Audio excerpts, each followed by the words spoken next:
Hello everyone, I'm here with my second video on how I mounted the engine to the bike.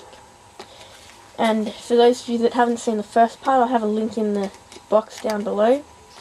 And watch that first. That's just an overview of everything, bit of an overview of how everything works. Now, I'll get into it. Okay, as you can probably see here, the engine is just here. And I have a plate holding it on. It's just bolted on with this bolt, that bolt down the bottom, a bolt over here, and one more down there. Now that's bolted straight to the mounting, to the tapered bit that comes off the engine. I've taken that off. That's where those bolt onto. And then bolted to that is a piece of angle iron, which is welded to a square tubing. I think it's just like a 1 centimeter square tubing, which then just goes down to the axle here with another bit of angle iron, and it bolts on. I have an elongated hole there so I can adjust the pressure of the spindle on the wheel. And see, there's 2 bolts holding this plate onto the tube there, the square tubing. And then here have secondary support. Again, a bit of angle bolted onto the plate and welded onto another piece of angle, and then onto a hole I put into the frame so I could put brakes on.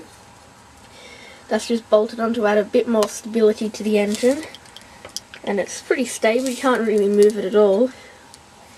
And then the spindle, I've had to take the clutch off because it was too hard to get the clutch to work with the engine and the spindle. It just wasn't really made to handle to power a bike, you know. And what I've done, just where the clutch bolts on, or the clutch shoes, so it was a centrifugal clutch, I've just have a bit of offcut of this plate, a bit thick but that's all I had. And I've bolted that on, 2 bolt holes there and around there. And then I just welded a piece of pipe on, I think it's like a 1 inch or something. And that didn't really give enough grip, so I put a couple of welds along all around the spindle, and that gives good grip onto the tyre.